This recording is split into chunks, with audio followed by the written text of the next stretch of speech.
Et bienvenue pour la correction du DST numéro 1 de maths niveau seconde. Alors, pour vous expliquer rapidement, donc en bas à gauche, vous avez l'énoncé du DST. En bas à droite, vous avez sur feuille le corrigé qu'on va faire petit à petit. Ici en haut, je me suis permis un petit espace de brouillon ou un petit espace pour noter des propriétés ou formules qu'on va avoir besoin de garder en tête pour certains exercices. Et en haut à gauche, si besoin, le cours du chapitre 1 et 2, qui étaient les deux chapitres au programme, donc nombre réel et calcul littéral. Voilà pour le fonctionnement. Je vous propose de démarrer tranquillement par l'exercice 1. Il y avait 9 exercices et un bonus. Sachez que si c'est un exercice en particulier qui vous intéresse, je mets dans la description les time codes, comme on dit, pour chacun des exercices. Et on démarre avec le 1. Exercice 1, on vous demande à quel plus petit ensemble appartient chacun des nombres suivants. J'ai surligné plus petit ensemble parce que quand on lit ceci, on doit comprendre que ça fait référence à cet objectif, déterminer la nature d'un nombre. Quel ensemble connaît-on? On connaît grand N, grand Z, grand D, Q et R, et ils sont rangés dans cet ordre-là. À nous maintenant de savoir quel est le plus petit ensemble qui contient, par exemple, pour grand A, racine de 31. Alors, pour les racines, c'est très simple, il y a une petite astuce. Quand on cherche la racine d'un entier, il y a deux possibilités. Soit ce sera un entier naturel, soit ce sera un réel. En l'occurrence, ça va dépendre du fait que n est un carré parfait ou non. Si n est un carré parfait, racine de n c'est un entier naturel. Si n n'est pas un carré parfait, et c'est un entier, alors systématiquement ce sera un réel. Il suffit de regarder, 31, est-ce que c'est un carré parfait? Non. Donc A, on peut conclure, c'est un réel. Et on peut passer au B. Pour le B, on a une fraction, B égale 3 sur 20, et on peut utiliser la propriété du cours qui dit que si un nombre s'écrit sous la forme A sur 2 puissance m fois 5 puissance p, alors c'est un décimal. En l'occurrence, il faut remarquer que 20, c'est 4 fois 5, autrement dit 2 au carré fois 5. Donc cette écriture-là me permet, grâce à la propriété, de conclure que B est un nombre décimal. Bien évidemment, si on dit que B appartient à Q ou R, c'est vrai, dans le sens où c'est un rationnel et un réel, mais rappelez-vous, on demande le plus petit ensemble, donc on n'aurait pas eu les points. C égale 0, cadeau, 0, ça appartient au plus petit ensemble que l'on a défini, à savoir les entiers naturels. En effet, si on regarde le cours, l'ensemble n, c'est tous les nombres 0, 1, 2, 3, 4. Donc 0 est compris dedans, C appartient bien à grand N. Pour le D, on va faire le même raisonnement que pour le B. On a une fraction, 2 sur 30. On va se demander, est-ce que 30 s'écrit comme un produit de puissance de 2 et puissance de 5? En l'occurrence, 30, c'est 6 fois 5. On a donc que D est égal à 2 sur 2 fois 3 fois 5. Après simplification, on peut dire que c'est 1 sur 3 fois 5. Problème ici, on n'a pas uniquement des puissances de 2 et de 5 au dénominateur. Donc, comme on a un si et seulement si dans la propriété, D n'est pas décimal, D est rationnel par contre, puisque ça s'écrit comme une fraction de 2 entiers. Ça nous permet de faire un peu de logique. Dans la propriété, on a dit qu'un nombre était décimal si et seulement si il pouvait s'écrire sous la forme A sur 2 puissance m fois 5 puissance p. D ne s'écrit pas sous cette forme, donc il n'est pas décimal. Et alors, il est simplement rationnel. Exercice 2, on doit simplifier des expressions et préciser ensuite la nature du résultat. Autrement dit, on a deux choses à faire pour chacune des expressions. Pour E et F, on va manipuler des puissances, donc je vous ai mis le bout de cours et les propriétés dont on va avoir besoin, et sur mon brouillon, les petites propriétés dont je dois absolument me rappeler, pour le E par exemple. Si je démarre le E, j'ai 2 puissance moins 3 au carré, donc je suis dans ce cas-là, j'ai A puissance n puissance m, donc je fais le produit des puissances.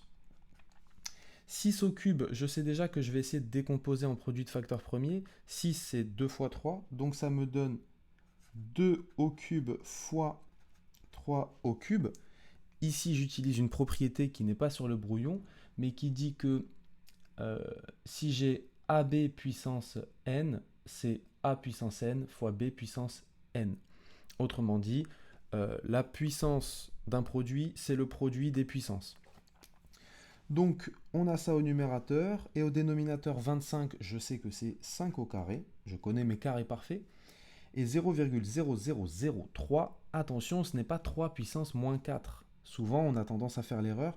Non, 0,0003, c'est 3 fois 10 puissance, en l'occurrence ici, moins 4.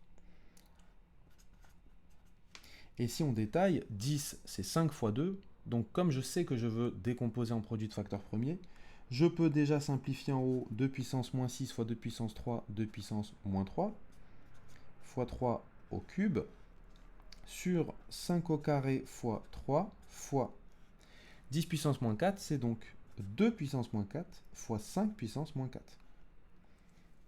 D'accord? Simplifions un petit peu tout ça. Je rappelle que c'est le but de l'exercice. 2 puissance moins 3 sur 2 puissance moins 4. Donc là, attention, ça va me donner 2 puissance moins 3 moins 4. Attention à ne pas faire d'erreur ici. 3 au cube sur 3, ça va me donner 3 au carré. 3 moins 1, donc 2. Et au dénominateur, j'ai 5 au carré fois 5 puissance moins 4, ce qui me donne 5 puissance moins 2. Comme j'ai 1 sur, on va détailler, 5 puissance moins 2, attention, ça va bien donner ici 2 puissance 1 fois 3 au carré. 1 sur 5 puissance moins 2, c'est donc 5 puissance 2. Et ici, j'obtiens mon résultat 2 fois 3 au carré fois 5 au carré. Bon, on pourrait le calculer si on veut. En tout cas, on a simplifié notre expression. Et il nous reste à déterminer la nature du résultat. En l'occurrence, je ne fais que des produits entre entiers. Donc, le résultat sera un entier. Je peux même aller plus loin, naturel et non pas relatif, puisque tous les nombres sont positifs ici. Je donne quand même une petite astuce pour le calcul. Souvenez-vous que le produit est associatif et commutatif. Donc ici, on aurait très bien pu faire 2 fois 5 fois 3 au carré, donc 9 fois 5. Autrement dit, on obtient 10 fois 45. Et multiplié par 10, c'est toujours plus simple, surtout quand on n'a pas la calculatrice. Donc 10 fois 45 égale 450. On est parti pour le F. On va utiliser les mêmes opérations et propriétés. On va aller un petit peu plus vite. 15 au carré, 15 c'est 3 fois 5. Donc c'est 3 fois 5, le tout au carré. Et donc c'est 3 carrés fois 5 carrés. Tout ceci fois 3 sur 100, c'est 25 fois 4. Autrement dit, c'est 2 au carré fois 5 au carré. 4 fois 25, donc 2 au carré fois 5 au carré. Et 12, je peux le décomposer en 4 fois 3. Donc ça me donne 4 puissance moins 2 fois 3 puissance moins 2. Attention, 4, est-ce que c'est un facteur premier? Non, ce n'est pas un nombre premier. Donc on va le décomposer un peu plus tard. 3 carré fois 3, on peut déjà dire que ça fait 3 au cube. Fois 5 au carré sur, donc 2 au carré fois 3 puissance moins 2, je les range dans l'ordre croissant, fois 5 au carré, et je traite le 4 puissance moins 2. 4 puissance moins 2, c'est donc 2 au carré puissance moins 2. Et maintenant, on va simplifier tout ceci. En haut, il nous reste 3 au cube fois 5 au carré. Au dénominateur, on a 2 au carré fois 2 puissance 2, le tout à la puissance moins 2. Donc tout ceci me donne 2 puissance moins 4. 2 puissance 2 fois 2 puissance moins 4, ça fait bien 2 puissance moins 2. 2 moins 4, moins 2. Fois 3 puissance moins 2 fois 5 au carré. À partir de là, on remarque qu'on peut simplifier par 5 au carré. Il nous reste donc 2 puissance moins 2 au dénominateur. Ça va devenir 2 puissance 2 au numérateur. 3 au cube sur 3 puissance moins 2, ça fait donc 3 puissance 3 moins 2. Attention, moins 2. Autrement dit, tout ceci, c'est 2 au carré fois 3 puissance 3 plus 2, 5. Et alors là, bon, on peut le calculer. En tout cas, on peut déjà conclure sur la nature de f. F, c'est un produit de deux nombres entiers positifs. Ce sera donc un entier positif, donc un entier naturel. Pour calculer le résultat sous la forme d'un entier, on aurait encore pu utiliser plein d'astuces, plein de chemins mènent à Rome. Ici, en l'occurrence, par exemple, on peut faire 4 fois 3 au cube fois 3 au carré. Ça nous donne 4 fois 27 fois 9. Pourquoi x9? Parce que c'est pas loin de x10, donc on va voir comment on peut simplifier. 4 x 27, 108 x 9. Et là, je détaille vraiment bien l'étape. On a 108 fois donc 10 moins 1. Et si on développe, ça nous fait 1080 moins 108. Et là, on peut trouver le résultat 972 pour f, qui est bel et bien un entier naturel. Pour le g, on a besoin d'une autre propriété. On traite cette fois-ci avec des racines carrées. La propriété dont on va avoir besoin ici le plus, c'est racine de AB, c'est égal à racine de A fois racine de B. Autrement dit, en français, la racine du produit, c'est égal au produit des racines. Donc, pour utiliser ceci, on sait, à chaque fois qu'on a des racines, qu'on va essayer de décomposer le nombre sous la racine en un produit de nombres et, si possible, trouver un nombre qui est un carré parfait. Par exemple, 72, on voit que c'est 36 fois 2. Et 50, on voit que c'est 25 fois 2. L'avantage d'écrire tout ceci comme ça, si on détaille les étapes, c'est 2 racines de 36 fois racine de 2, moins 3 racines de 25 fois racine de 2. Maintenant, il ne reste plus qu'à donner les racines de ces carrés parfaits. J'ai donc 2 fois 6 fois racine de 2, moins 3 fois 5 fois racine de 2. Maintenant, on simplifie. 2 fois 6, ça me fait 12 racines de 2, moins 15 racines de 2. Bon, j'ai 12 pommes, moins 15 pommes, ça me fait moins 3 pommes. Autrement dit, si je remplace pomme par racine de 2, il me reste moins 3 racines de 2. J'ai presque fini. Il faut quand même que je donne la nature de ce nombre. Moins 3 racines de 2. Il y a racine de 2 qui est irrationnelle. Donc tout ceci, c'est un réel. La nature de G, c'est un réel, puisque c'est le produit de moins 3 avec racine de 2 qui, lui, est irrationnel. Pour le H, on va avoir besoin d'utiliser la double distributivité, donc petit bout de cours en haut à gauche. On se souvient ici, on doit donc faire AC plus BC plus AD plus BD. Enfin, souvenez-vous comme vous voulez. En tout cas ici, première étape, on peut, si on en a besoin, identifier A, B, C et D. Voilà qui est fait. Donc ici, A c'est 2, B c'est moins 3 racines de 2, C c'est racine de 2 et D c'est moins 4. Effectivement, si on réécrit tout ceci, on a bien A plus B facteur de C plus D. On peut maintenant utiliser la double distributivité. On modélise souvent ça par ces deux petites flèches, donc ça bien sûr c'est au brouillon pour bien comprendre. Sur notre copie, on va juste écrire directement AC plus AD plus BC plus BD. Bien sûr, cette étape-là, elle n'est pas nécessaire si vous êtes à l'aise avec la double distributivité, c'est juste pour celles et ceux qui en ont besoin. Ici, on n'a plus qu'à remplacer A, B, C et D par les valeurs dans cet exercice. Donc on a 2 fois racine de 2, plus 2 fois D, c'est moins 4, plus B, c'est moins 3 racine de 2, fois C qui vaut racine de 2, plus B qui est encore une fois égal à moins 3 racine de 2, fois D qui est égal à moins 4. Attention ici, erreur potentielle, source inépuisable d'erreur au niveau du signe. On va essayer de ne pas se faire avoir. 2 fois racine de 2, c'est 2 racines de 2. 2 fois moins 4, moins 8. Plus moins 3 racine de 2 fois racine de 2. La racine de 2 fois racine de 2, ça va donner 2. Donc, moins 3 fois 2, moins 6. Plus, et là, on s'accroche, moins 3 racine de 2 fois moins 4, donc plus 3 fois 4, 12, racine de 2. Maintenant, je réduis. Alors, 2 racines de 2 plus 12 racines de 2. J'en ai 14 des racines de 2. Moins 8, moins 6, j'ai moins donc 14. On ne demandait pas spécialement de factoriser. On va laisser cette écriture comme ceci. Il ne nous reste plus qu'à déterminer la nature, comme à chaque fois, du résultat.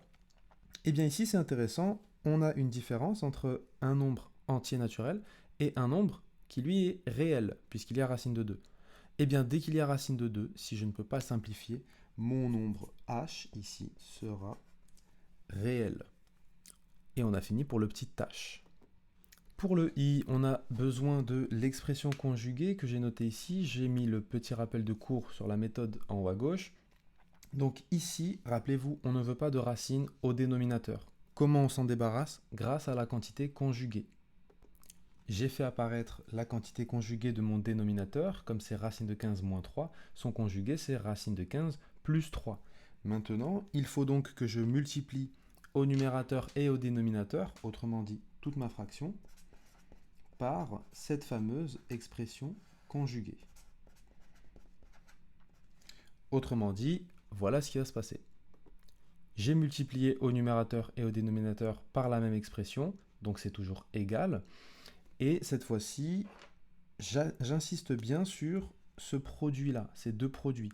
Quand vous faites des produits de numérateur ou de dénominateur, c'est bel et bien tous les numérateurs qui sont multipliés ensemble, et pareil pour les dénominateurs. Autrement dit, si on développe et qu'on réécrit ceci, on va d'abord le réécrire une première fois, sous la forme d'une seule fraction. J'ai donc le produit des deux numérateurs, et si j'oublie les parenthèses, malheur, c'est foutu, c'est tout faux. Donc attention, dès qu'on manipule des fractions, si on fait des produits, on met des parenthèses sur numérateur, dénominateur. Et ici, au dénominateur, on a racine de 15 moins 3, racine de 15 plus 3. Ça me permet de faire un petit rappel. Pourquoi, en fait, on multiplie par le conjugué? Parce qu'on va reconnaître ensuite la troisième identité remarquable au dénominateur qui va faire disparaître joyeusement la racine. Je vous ai donc mis le petit bout de cours sur les identités remarquables en haut à gauche. Notez en haut ici ce dont on a besoin, la troisième identité remarquable. On va remplacer maintenant. Au dénominateur, on a a moins b facteur de a plus b, donc a carré moins b carré. A, c'est racine de 15, donc a carré, c'est racine de 15 au carré, c'est 15. Moins b carré, b c'est 3. Si je l'élève au carré, c'est donc 9. Et au numérateur, alors pour l'instant, on va laisser ça comme ça. Et on va simplifier ensuite.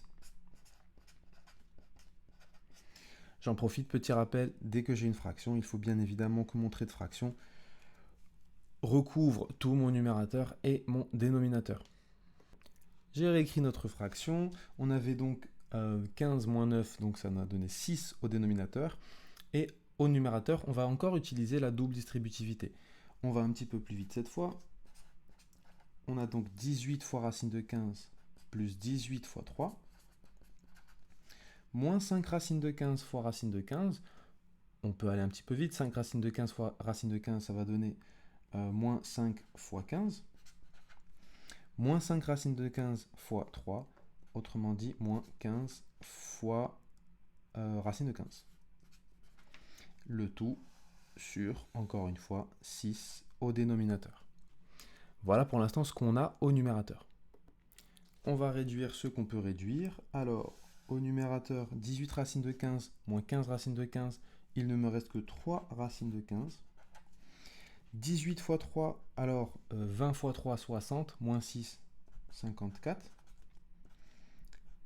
Moins 5 fois 15, 5 fois 15, donc on est sur 75, et le tout sur 6. On va bientôt simplifier tout ça. 54 moins 75, ça va nous donner moins 21, et le tout sur 6. Alors, on remarque qu'on peut simplifier un petit peu. 3 racines de 15 sur 6, si je détaille, je peux écrire cette fraction-là comme une différence de deux fractions. 3 sur 6, c'est 1,5, donc ici j'ai racine de 15 sur 2. Moins 21 sur 6, je peux simplifier par 3. 21, c'est 7 fois 3, 6, c'est 2 fois 3. Autrement dit, j'ai donc 7 sur 2. Si je ne dis pas de bêtises, regardons. J'ai détaillé ici, donc 21 sur 6, on a vu que c'était 7 fois 3 sur 2 fois 3, et après simplification par 3, on a bien 7 demi. On peut réécrire tout ceci sous la forme d'une seule fraction, puisque les deux fractions ont le même dénominateur. Et maintenant, n'oublions pas, il faut déterminer la nature de i. Eh bien, i, il y a une racine. Est-ce que c'est un carré parfait 15? Non.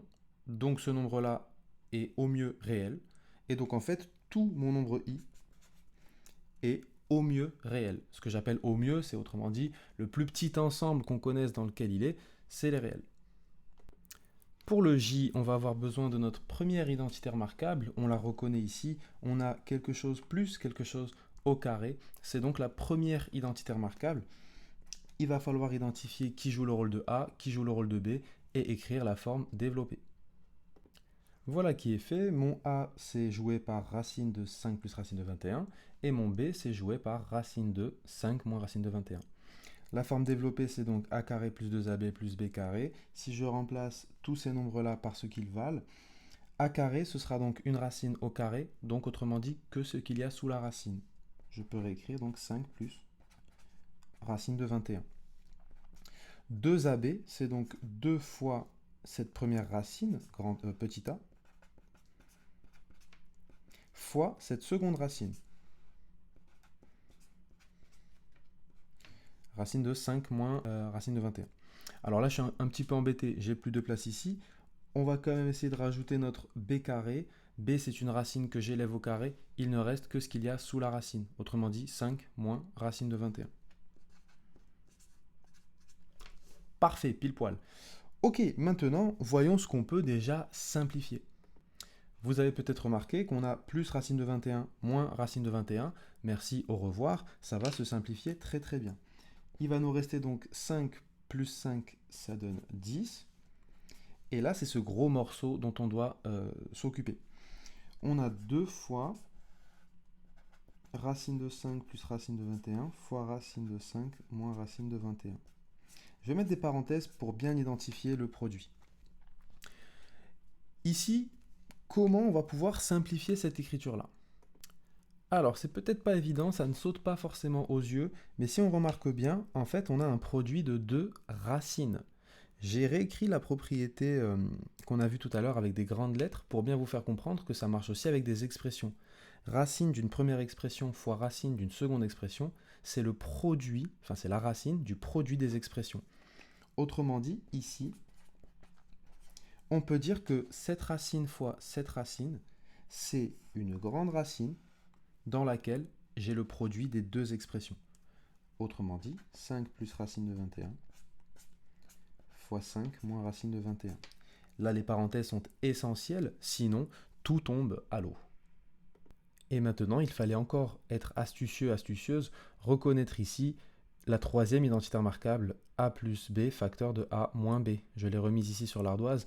A plus b facteur de a moins b, la troisième identité remarquable, c'est a carré moins b carré. Donc comme j'ai plus de place, je vais reprendre sur une nouvelle feuille. On a donc, si on remplace, j qui est égal à 10 plus 2 racine de a carré moins b carré. Ne reste plus qu'à remplacer a et b par leur valeur. Eh bien, a pour rappel, c'est 5, donc 5 au carré. B, c'est racine de 21, donc racine de 21 au carré, 21. Et non pas 21 carré, ce serait dommage de faire l'erreur ici. Ensuite, si on calcule, 5 au carré, c'est 25. 21, c'est 21. J'ai donc 10 plus 2 racines de 25 moins 21. 4. 4 est un carré parfait, on connaît sa racine. On a donc 10 plus 2 fois 2. Autrement dit, 10 plus 4, autrement dit 14. Et là, pour le coup, c'est plutôt simple pour trouver la nature du résultat. 14, c'est un nombre entier. Donc en fait, j, c'est un entier naturel puisqu'il est positif. Et on enchaîne avec l'exercice 3 qui lui a été beaucoup plus simple que l'exercice 2.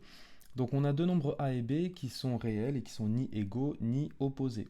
On a une expression k qu'on va écrire une première fois qui est égale à 3 sur a moins b. On remarque déjà pourquoi a et b doivent être différents l'un de l'autre, sinon on divise par 0. Alors, première question, montrer, donc ça je l'ai surligné en bleu, montrer que k est égal à une certaine chose. Quand vous voulez montrer quelque chose, vous allez adorer ce genre de questions parce que vous savez que c'est vrai. Vous avez juste à trouver le chemin qui arrive à démontrer que c'est vrai. Mais au moins, vous n'avez pas ce travail de réflexion, est-ce que c'est vrai ou pas. Si on veut montrer que k est égal à une certaine quantité, eh bien on va partir de la quantité qu'on connaît. On sait que k est égal à cette chose-là. Et on se dit, eh bien comment on va pouvoir arriver à 3 facteurs de a plus b sur a carré moins b carré. Encore une fois, troisième identité remarquable se cache derrière tout ceci. Qu'est-ce qui se passe si on multiplie notre fraction par a plus b sur a plus b. Première remarque, a plus b sur a plus b, ça vaut 1. Et deuxième remarque, a plus b, j'ai le droit de diviser par cette quantité, puisque a et b ne sont pas opposés l'un de l'autre. Donc a plus b est différent de 0. Maintenant, si on réécrit ceci, on a au numérateur 3 fois a plus b, et au dénominateur a moins b, facteur de a plus b. Et maintenant, on reconnaît la troisième identité remarquable pour la énième fois. Donc on a 3 facteurs de a plus b sur a carré moins b carré. Et c'est bien le résultat qu'on voulait montrer. Donc on a fini pour le petit 1. Petit 2, c'est une question intéressante, en déduire que quelque chose. Dès que vous avez des questions en déduire que, ça veut dire que vous n'avez pas tout un travail à refaire, vous allez vous baser sur la question précédente, ou les questions précédentes, ou les résultats précédents. Ici, qu'est-ce qu'on vient de démontrer? On vient de démontrer que pour tout nombre a et b, ni égaux ni opposés, 3 sur a moins b, c'est 3 facteurs de a plus b sur a carré moins b carré. Et on vous demande quoi? En déduire que 3 sur racine de 8 moins racine de 5 est égal à une certaine quantité. Eh bien en fait, on va utiliser ce qu'on a au-dessus. Comme on sait cette chose-là, on vient de la démontrer, alors si on remplace a et b par racine de 8 et racine de 5, on va le faire un petit peu distinctement, on a donc ici, dans notre égalité, plus qu'à remplacer. Au numérateur, on a 3 facteurs de a plus b. A est joué par racine de 8. B est joué par racine de 5. Et au dénominateur, a carré, eh bien a c'est racine de 8. Racine d'un nombre au carré, c'est lui-même, donc 8. Moins b carré, racine de 5 au carré, c'est 5. On a ceci. Simplifions un petit peu, on creuse jusqu'au bout. 3 racine de 8 plus racine de 5 sur 8 moins 5 qui me donne 3. Youpi, je peux simplifier par 3. J'obtiens donc racine de 8 plus racine de 5. Comme par magie, c'était exactement ce que je voulais trouver. Et on a fini pour l'exercice 3. Exercice 4. On vous donne un encadrement et on vous dit en utilisant l'encadrement, je le surligne en vert car en utilisant, c'est un petit peu comme en déduire grâce à un résultat. En utilisant l'encadrement qu'on vous donne ici, donnez un encadrement de... La consigne ici, c'est de donner un encadrement. Donc, qu'est-ce que c'est qu'un encadrement? Il faut qu'on prenne la quantité L et qu'on l'encadre entre deux nombres. Pareil pour M, on doit l'encadrer entre deux nombres. Qu'est-ce que veut dire encadrer? J'ai remis le petit bout de cours en haut. Encadrer, c'est trouver une inégalité où on peut encadrer littéralement, dire la borne inférieure est plus petite que le nombre qu'on cherche à encadrer, qui est plus petit que la borne supérieure. Autrement dit, ça doit ressembler à ce qu'on a sur l'ardoise, un nombre plus petit égal à ce qu'on veut encadrer, plus petit égal à un autre nombre. Maintenant, petit rappel, lorsqu'on a une inégalité, rajouter une même quantité à tous les membres de mon inégalité va conserver l'inégalité. Autrement dit, ça conserve la véracité de mon inégalité. Donc maintenant, si je m'intéresse à L, 4 plus racine de 10, en partant de cet encadrement-là, si je prends cet encadrement, que je sais être vrai, puisqu'il est donné dans l'énoncé, et que j'ajoute la quantité 4 à tous les membres de mon inégalité, qu'est-ce que j'obtiens? J'obtiens ceci, et en l'occurrence, 4 plus 3,1622, eh bien ce n'est rien d'autre que 7,1622. 4 plus racine de 10, waouh, ce n'est rien d'autre que L. Et 4 plus 3,1623, ce n'est rien d'autre que 7,1623. Et voilà, on a encadré L. Alors, je profite pour faire une petite précision. On vous demande de donner un encadrement. On ne vous précise pas l'amplitude. Donc, en théorie, si vous aviez écrit par exemple L plus grand que 0 et plus petit, ou plutôt même plus grand que 7 et plus petit que 8, ça c'est un encadrement aussi de L. Il est correct. Il n'est pas de la même amplitude que celui donné dans l'énoncé, par contre. Ça me permet de faire une petite précision sur ce qu'on appelle encadrement et ce qu'on appelle ensuite l'amplitude de l'encadrement. Ici, implicitement, on vous demandait la même amplitude. Pour M, c'est un petit peu différent. Cette fois-ci, on n'utilise plus racine de 10, mais moins racine de 10 dans m. Donc ça me permet de vous faire un petit rappel ici sur l'ardoise. Si on a une inégalité et qu'on veut multiplier tous les membres de l'inégalité par un nombre négatif, ça va changer le symbole de comparaison. Donc si C est négatif, C fois A, ça deviendra plus grand que C fois X, qui est plus grand que C fois B. Voyons comment on peut utiliser ceci pour M. Alors, première étape, je prends l'encadrement donné dans l'énoncé, et si je multiplie tous les termes par moins 1, tous les membres par moins 1, j'obtiens donc moins 3,1622, plus grand que moins racine de 10, plus grand que moins 3,1623. Comme ce que l'on cherche à encadrer c'est m, eh bien il faut rajouter 10. Donc si on rajoute 10, on obtient donc 10 moins 3,1622, plus petit que 10 moins racine de 10, qui n'est rien d'autre que m, plus grand, pardon, que 10 moins 3,1623. Autrement dit, pour passer d'ici à ici, on a rajouté 10. Et comme je vous l'ai montré tout à l'heure sur l'ardoise, ajouter une quantité, qu'elle soit négative ou positive d'ailleurs, ça ne change rien à mon inégalité. Alors, maintenant, il reste à écrire plus simplement 10 moins 3,1622. Je conviens que ce n'est pas le calcul le plus évident à faire mentalement. Donc, si vous avez besoin de le poser, une petite astuce, pour faire une différence avec un nombre décimal, vous pouvez partir du nombre que vous soustrayez et vous voyez à chaque fois ce que vous avez besoin d'ajouter pour arriver au nombre dont on fait la différence, ici 10. Pour faire 10 moins 3,1622, je pars de 3,1622 et étape par étape, je vois ce que je dois ajouter pour aller petit à petit jusqu'à 10. Si j'ajoute 8 10 millièmes, j'arrive à 3,163. Si j'ajoute 7 millièmes, j'arrive à 3,17. Si j'ajoute 3 centièmes, j'arrive à 3,2. Si j'ajoute 8 dixièmes, j'arrive à 4. Et ensuite, il faut que j'ajoute 6 pour arriver à 10. Maintenant, en fait, si je fais la somme de tous les nombres ici écrits en vert, j'obtiens le résultat de la différence de 10 par moins 3,1622. Voilà qui est fait. J'obtiens donc 6,8378, plus grand que m, plus grand que... Soit on refait le même travail ici, soit, de façon assez futée, on se dit que ce sera 1 dix millième de moins que ce nombre-là. Donc 6,8377. Et cette fois-ci, on a encadré m. Alors par convention, c'est vrai qu'en général, les encadrements, on les fait plutôt avec des signes inférieurs. On aurait juste besoin de réécrire, si besoin, ce n'était pas exigé, l'inégalité comme ceci. Et on en a fini pour l'exercice 4. Exercice numéro 5, on traite avec les intervalles, petit rappel de cours en haut à gauche. Donc on avait deux intervalles i et j. Ce sont des ensembles définis de deux façons différentes. Première question, il fallait tracer les ensembles I et J sur une même droite graduée. Donc ceux qui l'ont fait sur deux droites, attention, hein, ont demandé sur une seule droite graduée. Donc petit 1, pour tracer ces deux ensembles, il faut déjà les déterminer. I, peut-être qu'on a déjà vu cette notation, c'est l'ensemble des réels x tels que x est compris entre moins 3 et 0,5.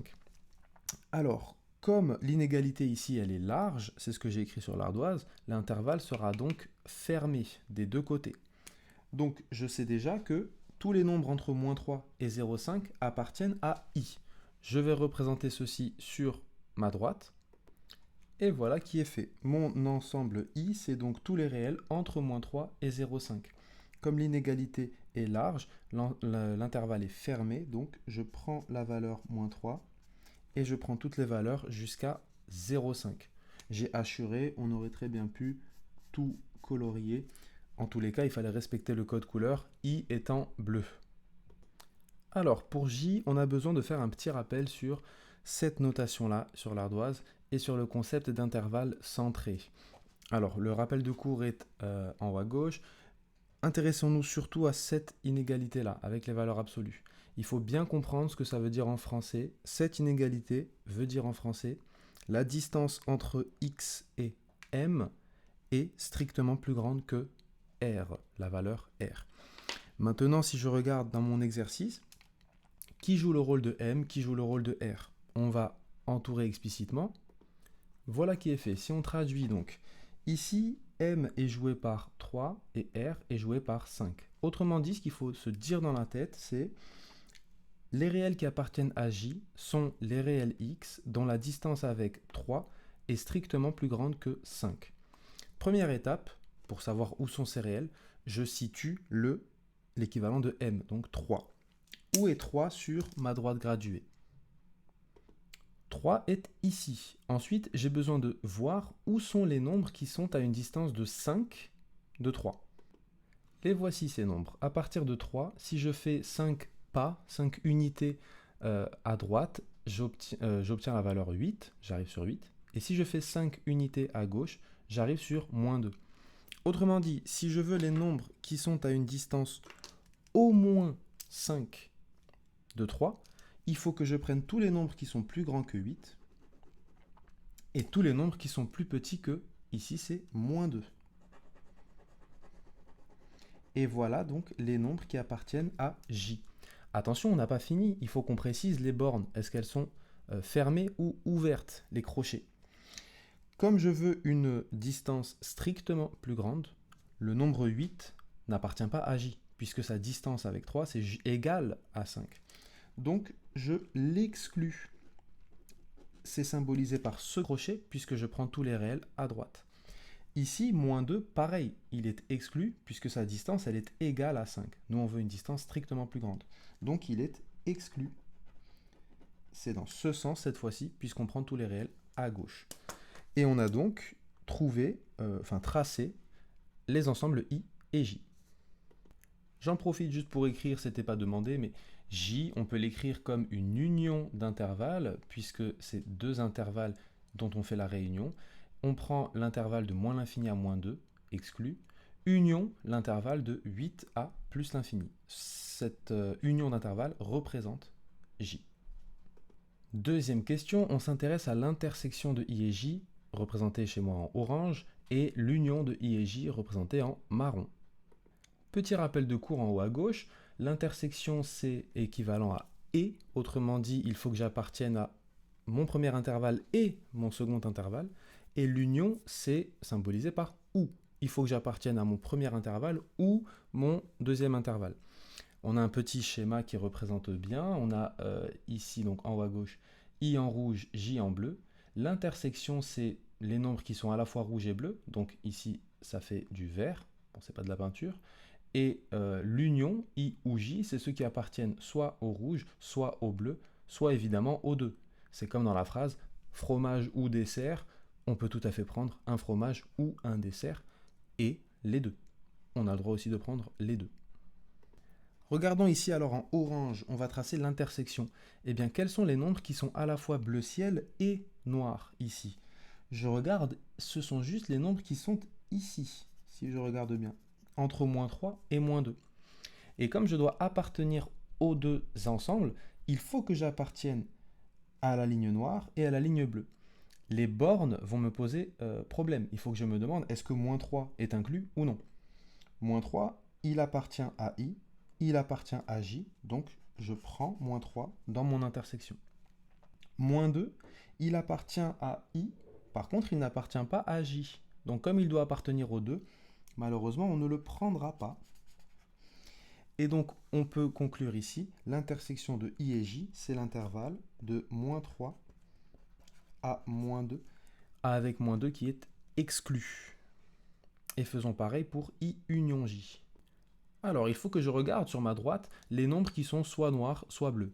Bon, et bien déjà, tous ces nombres-là, de moins l'infini à moins 3, ils sont tout en noir jusqu'à moins 2. Puis, ils sont bleus jusqu'à 0,5, donc ça passe. 0,5, il est inclus, donc je peux le prendre. Ensuite, ici, le néant, no man's land, j'ai plus de nombres. Puis à partir de 8, je peux recommencer à prendre. Attention, 8 est exclu puisqu'il n'appartient pas à J. Donc si on fait le bilan, les nombres que j'ai colorés en marron sont les nombres de moins l'infini à 0,5 inclus et les nombres de 8 à plus l'infini avec 8 exclus. Autrement dit, je prends les nombres de moins l'infini à 0,5 inclus, union, puisque je rajoute un second intervalle, les nombres de 8 à plus l'infini. Et on en a terminé pour l'exercice 5, on a donné l'intersection et l'union de I et J. Exercice 6, c'est un exercice de calcul littéral. Si on regarde les énoncés, première question, développer, réduire, ordonner. J'ai tout surligné. Attention, n'oubliez pas d'ordonner, c'est toujours dommage. Vous respectez que 2/3 de la consigne si vous développez, réduisez, mais que vous n'ordonnez pas. Ensuite, on veut factoriser des expressions. Donc attention, certains ou certaines ont développé les expressions. Regardez bien la consigne, c'est factoriser pour P, Q, R et S. Ensuite, on doit résoudre une équation. Et dernière question, réduire au même dénominateur. Tout ce vocabulaire-là, il est familier à nous, enfin il nous est familier, donc on va pouvoir traiter les exercices dans l'ordre. En haut à gauche, petit rappel, on va surtout avoir besoin de double distributivité et des identités remarquables, et maintenant on peut attaquer. Allez, on va essayer d'aller un petit peu vite. Le premier, on a n. Alors n, c'est 2 facteurs de 3 moins t élevé au carré. Seconde identité remarquable qu'on reconnaît ici. Je rappelle que le but, c'est de développer, réduire, ordonner. Allons-y, c'est parti. 2 fois 3 au carré, 9, moins 2 fois t fois 3, donc moins 6t, plus t carré. Ok, je développe. 2 fois 9 me donne 18. 2 fois moins 6 me donne moins 12t. Et 2 fois t carré me donne t carré. Attention, je m'arrête là. J'ai pas joué le jeu. Il faut que j'ordonne. Donc 2t carré va venir se présenter en première place. Moins 12t va conserver sa seconde place. Et par contre, 18, qui était premier, va finir troisième dans mon expression. Et cette fois-ci, j'ai développé, réduit et ordonné. On est parti pour O. On reconnaît encore une fois la seconde identité remarquable. Décidément, c'est son jour. 1/3 de A au carré. Attention, je vais détailler parce qu'ici, c'est source d'erreur. C'est tout ceci qui est au carré. Donc attention à ne pas oublier le carré sur le A ou sur le coefficient. Ensuite, moins 2 fois 6 fois 1/3 de A. Je vais détailler, pas de panique, hop. Plus 6 au carré, 36. Maintenant, 1/3 de A élevé au carré. Je ne l'ai pas remis sur les rappels, mais on sait que le carré d'un produit, c'est le produit des carrés. Donc, c'est 1/3 au carré fois A au carré. Moins 2 fois 6 sur 3A, en fait, j'ai juste 4A, plus 36. 1/3 au carré. Alors, je rappelle la phrase, hein, ça marche bien. Le carré d'un quotient, c'est le quotient des carrés. Donc ici, j'ai 1 carré sur 3 carrés de A carré moins 4A plus 36.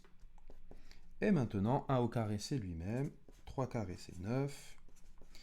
Et voici ce que j'obtiens au final. Et on a fini pour le petit 1, développer, réduire, ordonner. Petit 2, on doit factoriser 4 expressions.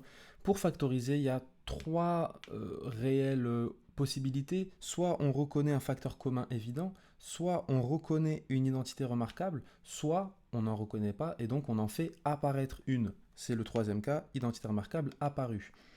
Voyons voir pour P. En l'occurrence ici, pas de facteur commun évident. Est-ce qu'on reconnaît une identité remarquable? Oui. Alors, je vais bien détailler qui est A, qui est B. Alors, ici, on a donc reconnu la deuxième identité remarquable, A carré moins 2AB plus B carré. Et le plus facile à retrouver, c'est B. B carré doit donner 9, donc B, c'est 3. Et A, alors soit j'utilise ce terme-là, soit ce terme-là. En tout cas, dans les deux cas, je tombe sur A égale 2x. Donc maintenant, si je factorise, j'ai donc, si on détaille A moins B au carré, puisque c'est la deuxième identité remarquable.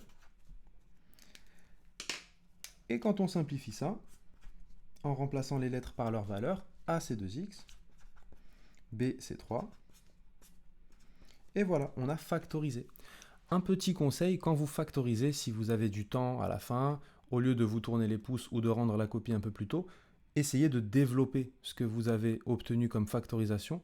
Et si vous retombez sur l'énoncé de départ, c'est que vous avez bien fait le travail. Alors pour Q, observons son expression. Ici, première étape, en fait, on va reconnaître un facteur commun. Ce facteur commun, je vous le mets en orange. Attention, un facteur, ce n'est pas forcément juste un nombre. Ça peut être toute une expression. En l'occurrence, ici, le facteur commun, c'est 2x moins 3. Donc si on le met en facteur, il faut qu'on précise quels sont les termes et les facteurs par lesquels il est multiplié. 2x moins 3 est multiplié en premier lieu par x plus 1. Comme il y a un moins ici, moins. Et par quoi est multiplié 2x moins 3? Eh bien, quand j'ai 2x moins 3 au carré, c'est que j'ai multiplié 2x moins 3 par lui-même. Donc, 2x moins 3. Et là, normalement, vous avez les cheveux qui frisent. Si je ne mets pas de parenthèse, grossière erreur, encore une fois, tout va tomber à l'eau. C'est dommage, donc on essaye de ne pas les oublier. Ensuite, on n'a plus qu'à simplifier. Alors, je le fais en détail hein, pour bien prendre notre temps. On a x plus 1 moins 2x plus 3. Donc ici, après simplification et réduction, x moins 2x moins x, attention au signe, ce serait dommage de se tromper là, plus 1 plus 3 plus 4. Et voilà ma factorisation qui est terminée. Pour le R, alors, on ne reconnaît pas de facteur commun évident, on ne reconnaît pas d'identité remarquable, et on ne va pas pouvoir faire apparaître une identité remarquable. Un autre point que j'ai peut-être oublié d'écrire ici, facteur commun, soit on le reconnaît, soit on le fait apparaître, comme pour les identités remarquables. Ici, par exemple, moins 4x moins 7 et 4x plus 7, ils se ressemblent fortement, mais pour autant, ils ne sont pas tout à fait égaux. Eh bien, essayons de faire apparaître un facteur commun en disant que moins 4x moins 7, c'est la même chose que moins 1 fois, en fait, je factorise par moins 1 fois 4x plus 7, pour obtenir moins 4x moins 7. Ensuite, si je continue, là, je vais être tout content parce que j'ai un facteur commun clair, 4x plus 7. Il est tellement clair qu'on va le souligner en orange pour bien le mettre en évidence.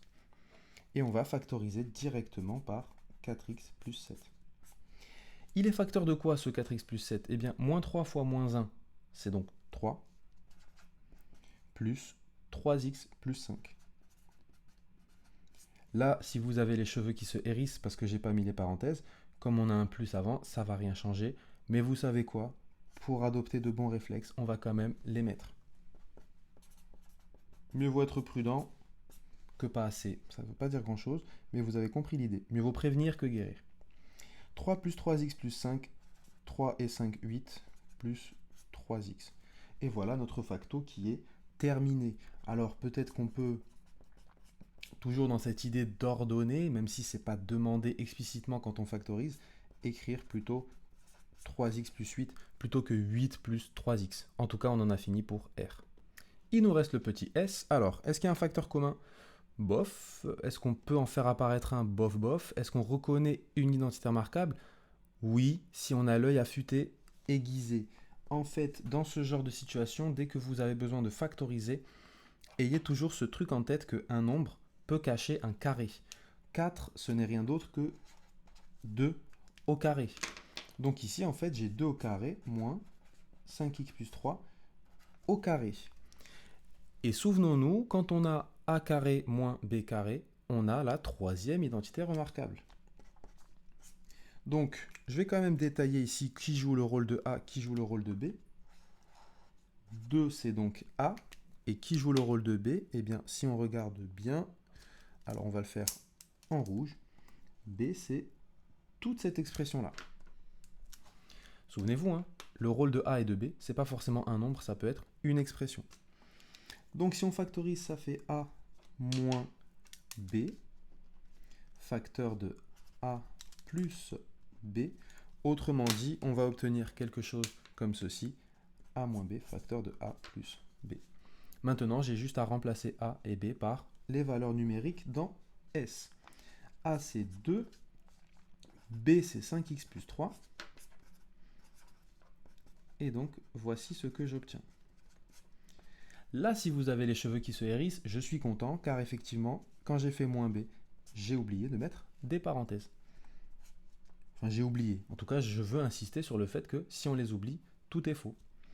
Alors, maintenant, il ne reste plus qu'à simplifier tout ça. 2 moins 3, ça va me donner moins 1, moins 5x. Voilà. Et 2 plus 5x plus 3, 2 plus 3 vont me donner 5. Et 5x. Si on veut ordonner, on peut tout à fait dire que c'est moins 5x moins 1 facteur de 5x plus 5. Et si on trouve ça moche, moins 5x moins 1, on peut factoriser par moins 1 pour faire apparaître moins 5x plus 1, 5x plus 5. Je vous rassure, les trois dernières lignes sont équivalentes. Si on termine avec ceci, on considère qu'on a terminé la factorisation. Question 3, on va résoudre une équation. classique. Ce qu'il faut retenir, c'est sur l'ardoise, quand on résout une équation et qu'on a première expression égale seconde expression, autrement dit membre de gauche égale membre de droite, les seules choses qu'on a le droit de faire, c'est ajouter la même quantité, qui peut être négative, donc ça revient à soustraire, et multiplier par un même nombre. Pourquoi je mets des lettres majuscules plutôt que minuscules? Pour bien vous faire comprendre que les membres de gauche et de droite peuvent être des expressions, autrement dit plus qu'un nombre. On va le voir par exemple dans cet exemple. On résout E1, c'est cette équation-ci. On peut dire, pour travailler un peu les notations d'équivalence, résoudre l'équation E1 équivaut à résoudre quelle équation? Eh bien, celle-ci. Celle-ci, maintenant, quelle opération va-t-on utiliser pour simplifier? Plusieurs chemins mènent à Rome. On va voir lequel on emprunte ici. Alors, disons-nous par exemple qu'on va mettre tous les termes comportant l'inconnu dans le membre de gauche. Ça reviendrait à faire 1/5 de x moins x dans mon membre de gauche. Dans le membre de droite, on a donc x moins 1/7, x est parti, donc moins 1/7, et moins 3. Pour le faire passer dans le membre de droite, je dois faire plus 3. Autrement dit, en ajoutant 3 aux deux membres, j'obtiens 3 moins 1/7. Maintenant, voyons comment on va pouvoir simplifier encore ceci. Mettons en premier lieu tout au même dénominateur dans le membre de gauche. 1/5 de x moins x, c'est donc 1/5 de x moins 5/5 de x. Et dans le membre de droite, 3 moins 1/7, c'est 21/7 moins 1/7. Maintenant, 1 moins 5, ça me donne donc moins 4/5 de x, qui est égal à 20/7. Nous, ce qui nous intéresse, c'est x, c'est la valeur de x, la solution de l'équation. Donc, comme j'ai moins 4/5 de x, pour me débarrasser du coefficient moins 4/5, je vais diviser par moins 4/5. Et diviser, ça revient à multiplier par l'inverse. Donc ici, pour obtenir x, j'ai dû multiplier par l'inverse de moins 4/5, qui est moins 5/4. Et après simplification, alors que me donne 20/7 fois moins 5/4? 20 fois moins 5, ça va nous donner moins 100. Sur, alors 7 fois 4, 28. Et attention, on peut simplifier. On s'en est douté déjà puisque 100 est un multiple de 4. Donc moins 100 sur 28, simplifions par 4, ça nous fait moins 25 sur 7. Et voici la solution de notre équation. On peut écrire que S, l'ensemble des solutions de l'équation, est moins 25 sur 7. On peut aussi bien évidemment faire une phrase, la solution de l'équation E1 est moins 25 sur 7. Bon, je ne l'écris pas, vous avez compris.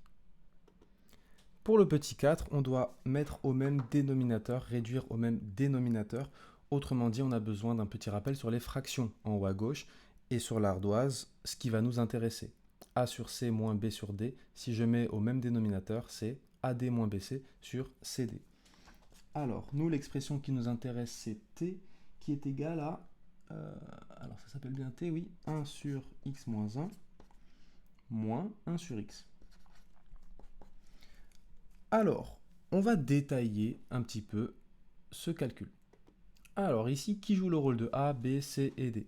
A, c'est joué par 1, C, c'est joué par x moins 1, B, c'est joué par 1, et D, c'est joué par x. Donc si on remplace ici dans l'égalité, on a donc AD, c'est 1 fois x, moins BC, c'est 1 fois x moins 1, cheveux qui se hérissent, parenthèses qui se mettent. C fois D, c'est x moins 1 fois x. Hop, avant même que les cheveux ne se hérissent, on met les parenthèses. Ensuite, en haut, on va quand même développer. 1 fois x, c'est x moins, entre parenthèses, x moins 1. Donc, moins x, plus 1. Attention à ne pas se tromper. Et au dénominateur, on peut laisser sous forme factorisée. Et en haut, il ne reste plus que 1, puisque x moins x vont s'annuler, sur x moins 1 fois x. Alors, pourquoi c'est pas utile de développer au dénominateur et de garder une forme factorisée? Eh bien, on va le voir dans les prochains chapitres. C'est toujours mieux d'avoir une forme factorisée, comme ça on identifie les valeurs interdites, les valeurs qui vont faire qu'on divise par 0. Là, par exemple, on remarque tout de suite que 1 et 0 sont interdits comme valeur pour x, alors que si on développe, parfois c'est plus compliqué, ou ça prend plus de temps de trouver quel nombre annule le dénominateur. Exercice 7, un exercice sur les intervalles, rappel de cours en haut à gauche. On a besoin de bien comprendre ce que c'est qu'un intervalle centré, avec le milieu M, le rayon R, et ce que représente à chaque fois cette inégalité. Alors, on va le faire directement sur papier, et on va le faire ligne par ligne. Donc, pour gagner un petit peu de temps, j'ai représenté déjà les droites dans la catégorie représentation graphique. J'ai surligné complété, c'est la seule chose que vous avez à faire, donc vous n'avez pas besoin de justifier ou quoi que ce soit.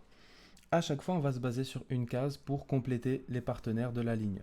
Ici, x doit appartenir à l'intervalle -6, -3 exclu. Le plus facile, c'est déjà de faire la représentation graphique. Je vais de -6 à -3 et j'exclus les bornes. Sous forme d'inégalité, eh bien, si x est entre -6 et -3, c'est qu'il est plus petit que -3 et plus grand que -6. Attention, les inégalités sont strictes vu que les bornes sont exclues. Et sous la forme d'une valeur absolue, c'est là que ça peut se compliquer un petit peu. J'ai besoin de trouver quel est le centre, quel est le milieu de cet intervalle et quel est son rayon. Alors, la petite méthode, si on regarde dans le cours, on sait que le réel M, le centre de l'intervalle, c'est A plus B sur 2. Donc si A vaut -6 et B vaut -3, on va le calculer là. Notre milieu M, c'est -6 plus -3 sur 2. Autrement dit, -9 sur 2, donc -4,5. Ça, c'est notre milieu qui va jouer le rôle de M. Quel est maintenant le rayon? Pour le trouver, le rayon, je fais B moins A sur 2. On va le faire en vert. Notre rayon R, c'est B, donc -3, moins A, donc -6, sur 2.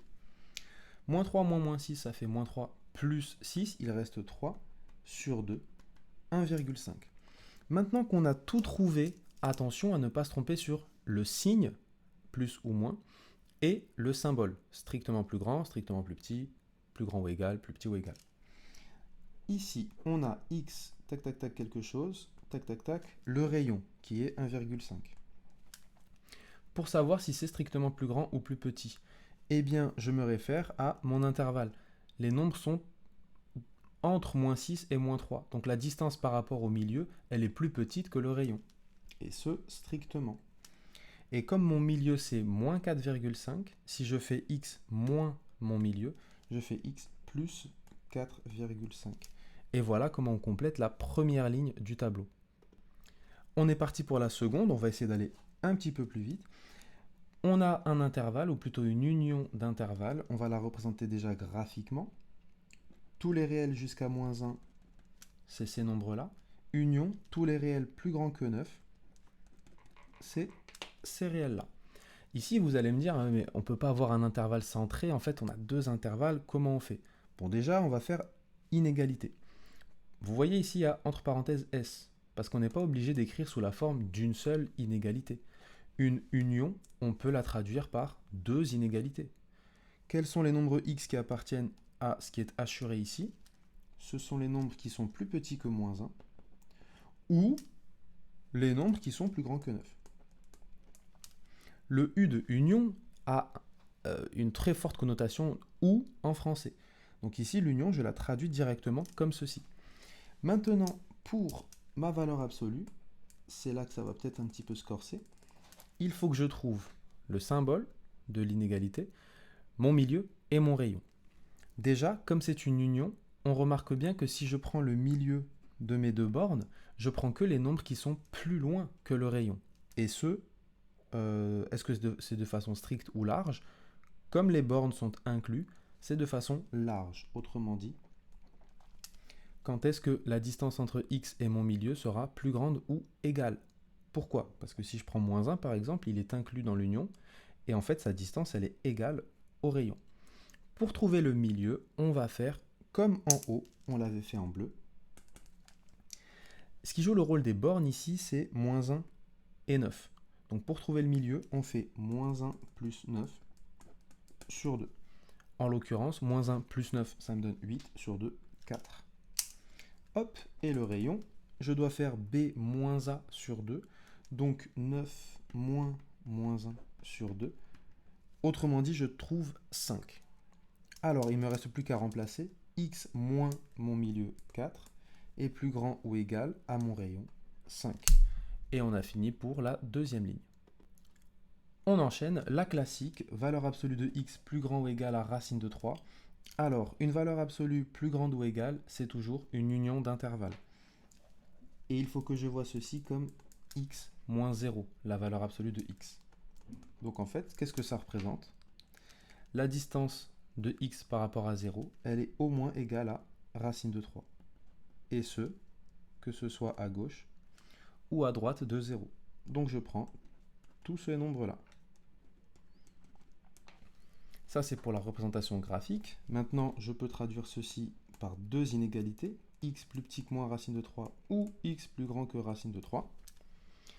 Et maintenant, pour intervalle, je vais avoir besoin d'une union d'intervalles, en l'occurrence. C'est le seul moyen d'écrire ces nombres-là, ces nombres-là. X doit appartenir à moins l'infini jusqu'à moins racine de 3, inclus, puisque c'est plus grand ou égal, dans la valeur absolue, union racine de 3 jusqu'à plus l'infini. Alors, on est un petit peu embêté au niveau de la place. On aurait pu écrire union et le second intervalle ici. Ou même, on aurait pu écrire x appartient à cet intervalle-là. Ou, puisque union se traduit par ou en français, x appartient à un autre intervalle. En l'occurrence, racine de 3 jusqu'à plus l'infini. Allez, on est parti pour les dernières lignes. Si x est entre moins 7 et 5, eh bien, quel intervalle correspond à ceci? Bon, la représentation graphique, ça va très vite. Je mets les deux bornes, moins 7, 5. Je les inclus. Maintenant, il faut que je trouve le milieu et le rayon. Allons-y. En bleu, le milieu. Je vous le rappelle, je fais a plus b sur 2. Donc, moins 7 plus 5 sur 2. Moins 7 plus 5, ça va me donner moins 2 sur 2, donc moins 1. Et le rayon, alors, je dois faire cette fois-ci 5 moins 7 sur 2. Autrement dit, 5 plus 7 qui va me donner 12 sur 2, 6. Et maintenant, je sais donc que mon intervalle, c'est... alors ça, en fait, ça, j'aurais pu le compléter déjà avant, juste avec les bornes. Ce que je fais ici depuis tout à l'heure, ça me sert notamment dans la colonne valeur absolue. J'ai trouvé mon milieu, c'est moins 1, donc ce sera x plus 1. C'est plus petit ou égal, le symbole, puisque l'inégalité est large. Et mon rayon, c'est 6. Et on en a fini pour la ligne numéro 4 du tableau. On continue les deux dernières. Alors, x plus 1 plus petit égal à 1 tiers. Donc déjà, je sais que mon centre, mon milieu sera moins 1. Et je vais rajouter 1 tiers ici. Et retirer 1 tiers pour trouver les bornes de mon intervalle.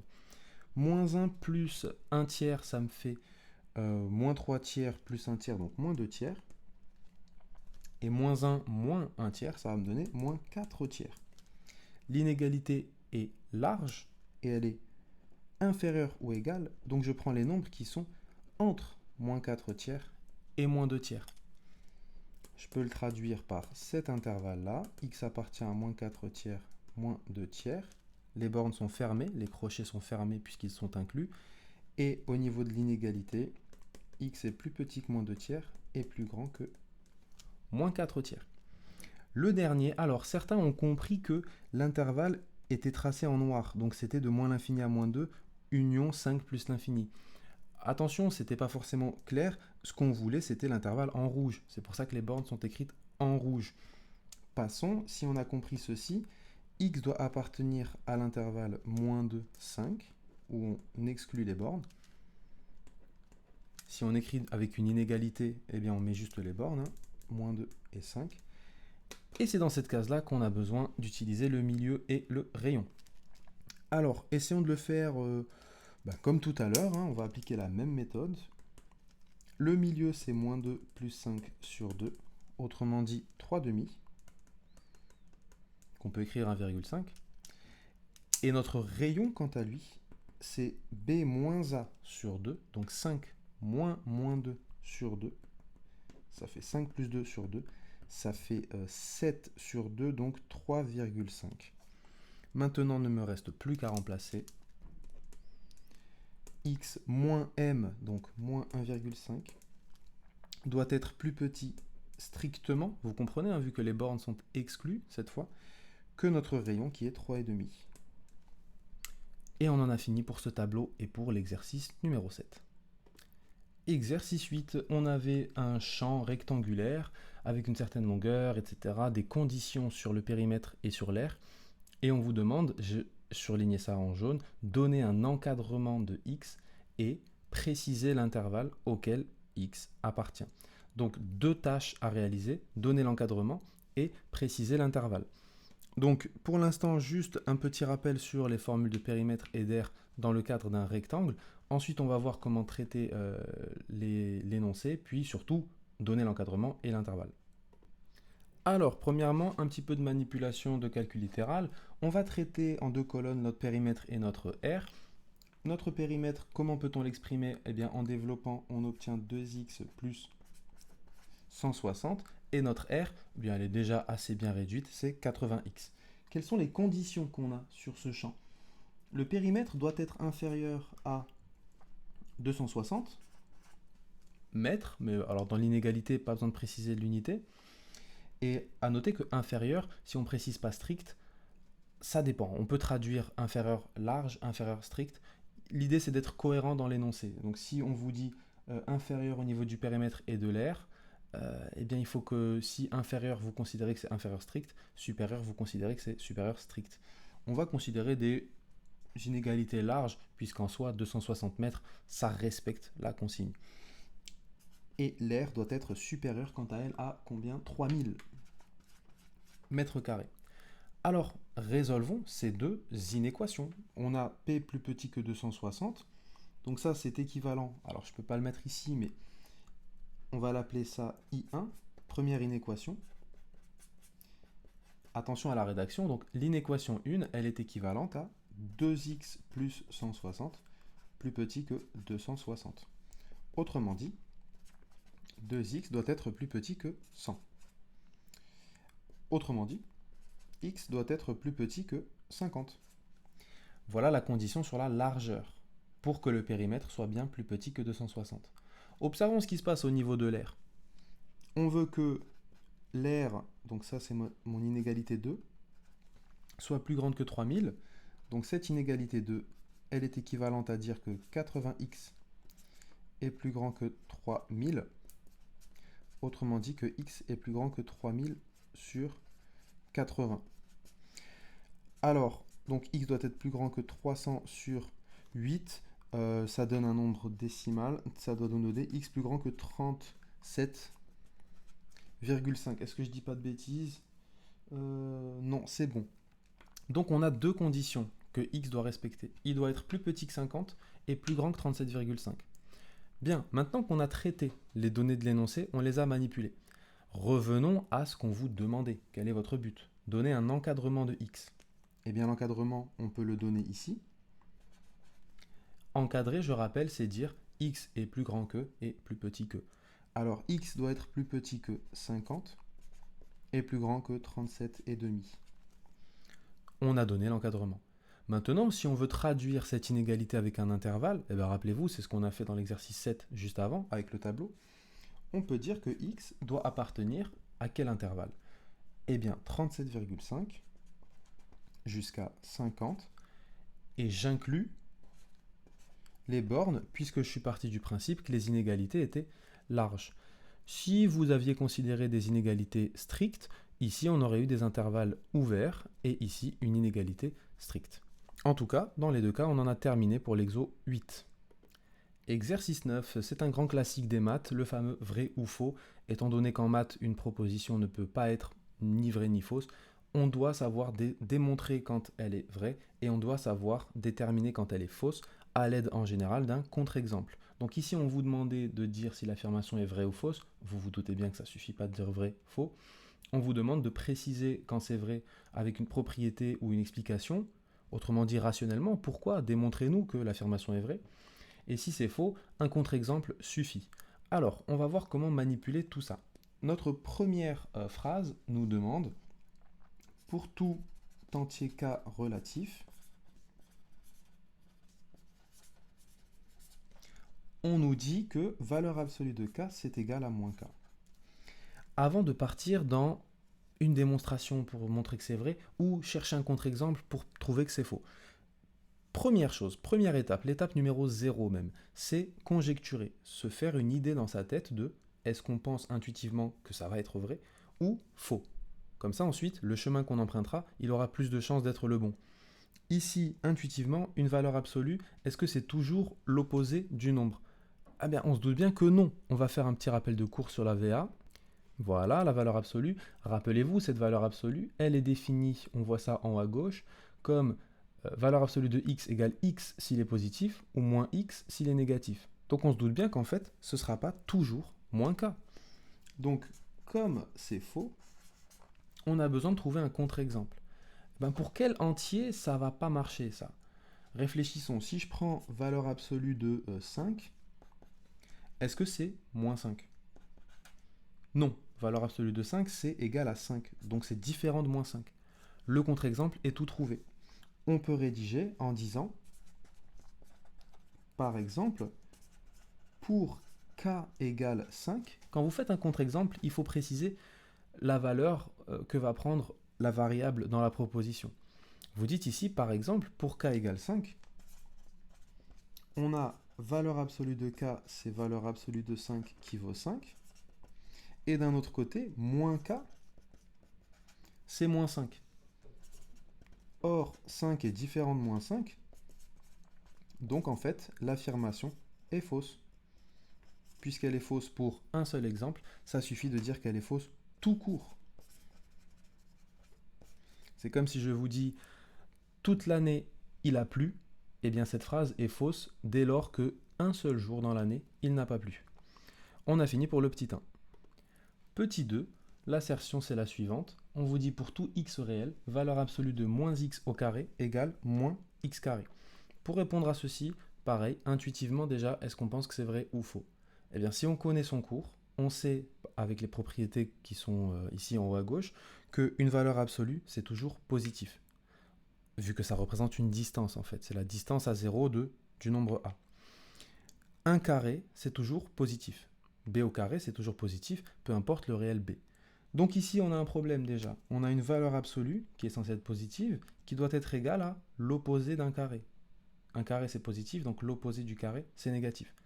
Problème, on se doute bien que c'est faux. Trouvons un contre-exemple. Plutôt que d'essayer de démontrer que c'est faux, un contre-exemple va suffire. Essayons par exemple, si on prend x égale 1, prenons l'exemple le plus simple possible. Ça sert à rien dans les contre-exemples de chercher des trucs très compliqués. Essayons avec 1. Que vaut valeur absolue de moins 1 au carré? Ça c'est 1. Que vaut moins 1 au carré? Ça vaut moins 1. Eh bien cet exemple suffit. Or, 1 est différent de moins 1, donc on n'a pas valeur absolue de moins x au carré qui est égale à moins x carré dans le cas où x égale 1. Ça permet de conclure l'affirmation est fausse. C'est quand même génial hein, ce truc du contre-exemple. Vous voulez démontrer que toute une phrase avec un cas général est fausse, vous démontrez juste que c'est faux une seule fois, et c'est bon, c'est fini. Affirmation numéro 3, on vous demande, est-ce que valeur absolue de pi sur 2 moins 1 et 1 moins pi sur 2 sont des nombres qui sont opposés l'un de l'autre? Alors pour ceci, on a besoin de savoir, valeur absolue de pi sur 2 moins 1, est-ce que c'est pi sur 2 moins 1 ou 1 moins pi sur 2? Autrement dit, cette chose-là, tant qu'on n'a pas plus d'idées, on ne sait pas si valeur absolue de a moins b, c'est a moins b ou b moins a. On ne sait pas tant qu'on ne sait pas si b est plus grand que a ou a est plus grand que b. Ça va être égal à a moins b dans le cas où a est plus grand que b. Et ce sera égal à b moins a dans le cas où b est plus grand que a. Autrement dit, on doit comparer pi sur 2 et 1. Alors sur l'ardoise, ce que je vous propose, c'est d'encadrer pi, qui est un nombre irrationnel, entre deux entiers. On sait que pi, c'est entre 3 et 4. Sur la seconde ligne, on va faire le nombre de la première ligne, moins 1. Donc 2 moins 1, 1, 3 moins 1, 2, etc., etc. Comme pi est entre 3 et 4, pi moins 1 est entre 2 et 3. Donc ici, j'ai un encadrement de pi moins 1. C'est entre 2 et 3. Maintenant, moi, ce qui m'intéresse, c'est pi sur 2, moins 1. Donc pour manipuler pi sur 2, pareil, je vais utiliser ce petit tableau.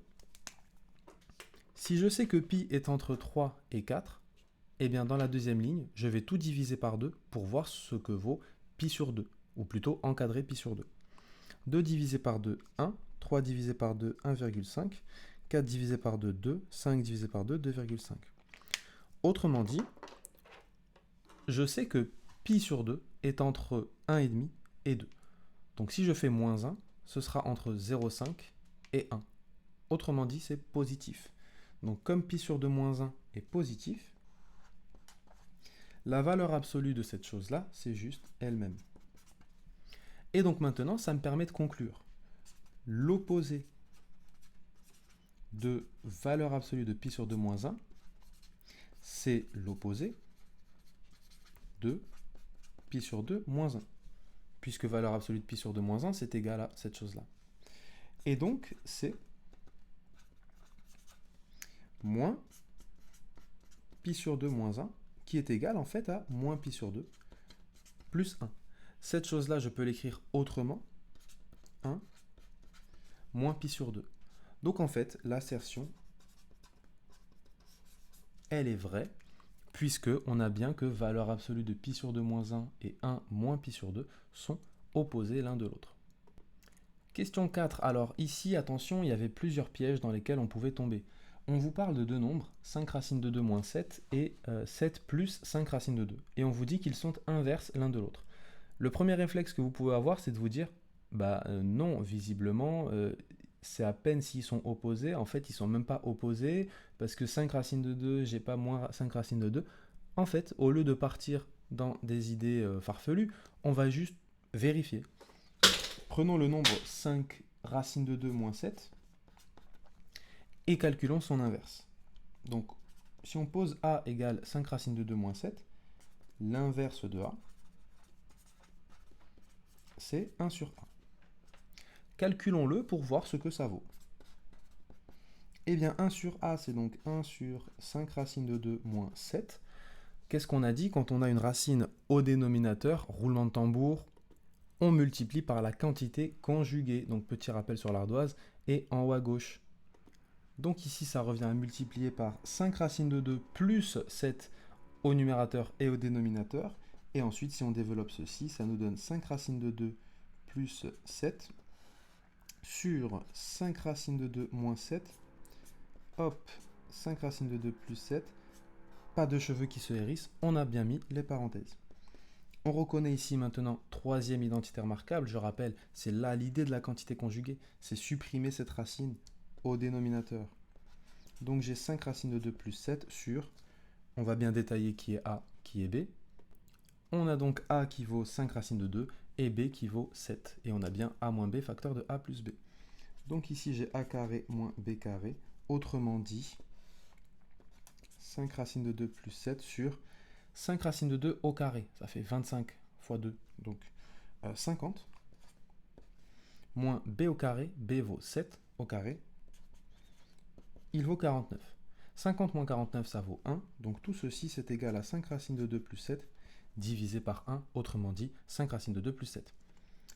Et on regarde, est-ce que les nombres 5 racine de 2 moins 7 et 7 plus 5 racine de 2 sont inverses? Eh bien oui, puisque l'inverse, alors je l'ai appelé A, mais vous voyez, ça c'est un bon exemple, quand vous travaillez, peut-être que vous allez nommer avec une certaine lettre une quantité, et plus tard, vous voyez ici, j'ai réutilisé A, mais qui correspond à autre chose.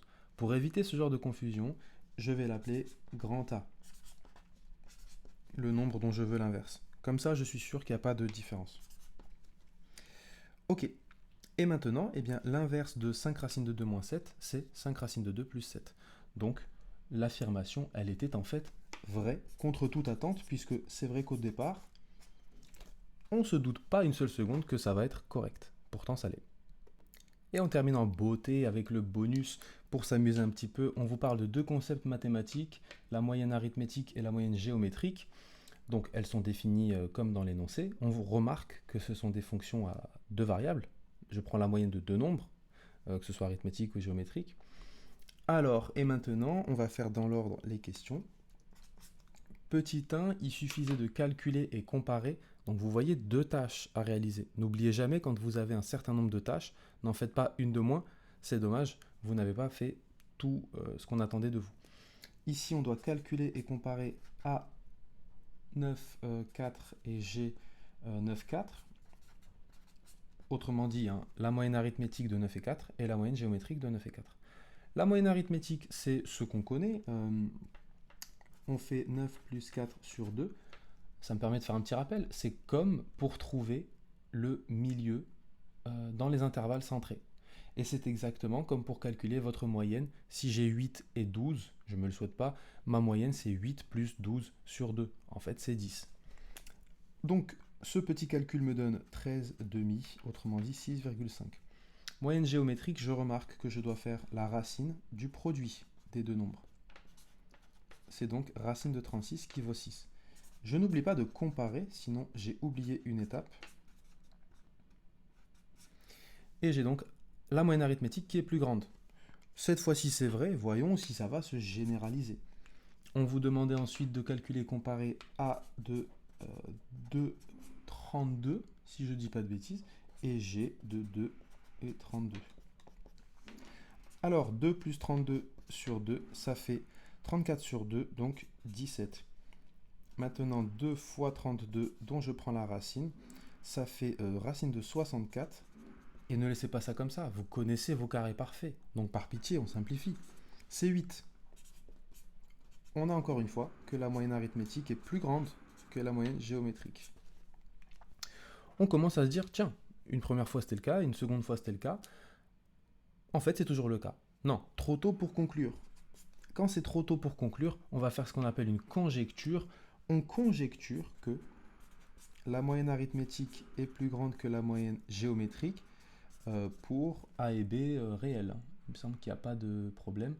Ce sont des réels strictement positifs. Donc pour A et B, réels strictement positifs. On conjecture que cette inégalité est vraie. Pour l'instant, on n'a rien prouvé du tout, soyons d'accord. Question 4, on veut développer quelque chose qui ressemble fortement à la seconde identité remarquable, donc je les ai remises en haut à gauche et sur l'ardoise. Sauf que cette fois-ci, on n'a pas A moins B, on a racine de A moins racine de B. Pas de panique. En fait, A et B, c'est pas toujours A et B. Ici, si j'écris volontairement en majuscule la seconde identité remarquable, on peut se dire qu'ici, on est dans le cas de la seconde identité remarquable avec ces valeurs-là pour grand A et grand B. Et voilà ce qu'on obtient. Maintenant, il nous suffit juste de remplacer grand A par racine de petit a et grand B par racine de petit b. Certains se demandent pourquoi je mets des parenthèses. Ici, effectivement, elles ne sont pas nécessaires. C'est juste pour bien identifier qui était A, qui était B. Racine d'un nombre au carré, on l'a assez dit pour que ce soit bien compris, c'est lui-même. 2 fois racine de A, racine de B, là on ne peut pas simplifier plus que ça. Par contre, racine de B au carré, c'est petit b. Autrement dit, alors je ne sais pas pourquoi je le réécris, peut-être pour réécrire ceci comme ça. Bon, on n'en avait pas besoin. En tout cas, on a fini de développer cette expression. Et on retrouve le fameux en déduire. Ça veut dire qu'on va se baser sur ce qu'on vient de trouver. En déduire que pour tout réel A et B, la moyenne arithmétique est plus grande que la moyenne géométrique. Autrement dit, que la conjecture qu'on avait émise était bel et bien correcte. Eh bien, si on réfléchit bien, comment on va comparer ces deux moyennes-là en utilisant ce qu'on a fait juste avant? Eh bien, en fait, cette inégalité ici, moyenne arithmétique plus grande que moyenne géométrique, elle est équivalente à dire que A plus B sur 2 est strictement plus grand que racine de AB. Alors, on va manipuler ça, on va multiplier par 2, donc on a A plus B qui est strictement plus grand que 2 racines de AB, et si on met tous les termes dans le membre de gauche, on a A plus B moins 2 racines de AB qui doit être positif. Si rien ne nous saute aux yeux, laissez-moi vous réécrire ceci comme ça. si rien ne nous saute toujours aux yeux, laissez-moi une dernière fois le réécrire comme ceci. Peut-être que là c'est plus clair, on vient de faire apparaître exactement l'identité remarquable précédente. Autrement dit, tout ceci c'est ne rien d'autre que racine de a moins racine de b, le tout au carré. Qu'est-ce qu'on sait sur les carrés? C'est toujours positif. Donc cette quantité, elle est toujours strictement positive. Donc en fait, la moyenne arithmétique, elle est toujours strictement plus grande que la moyenne géométrique, peu importe les réels a et b, strictement positifs, étant donné que cette inégalité-là, qui est toujours vraie, elle est équivalente à cette inégalité ici. Autrement dit, comme ceci est vrai pour tout a et b, strict positif, je précise à chaque fois parce que comme on prend la racine, on ne peut pas prendre la racine d'un nombre négatif. Donc comme ceci est vrai pour tout a et b strictement positif, eh bien la moyenne arithmétique est plus grande que la moyenne géométrique pour tout a et b strictement positif. Bravo à nous, on a fini le DST numéro 1.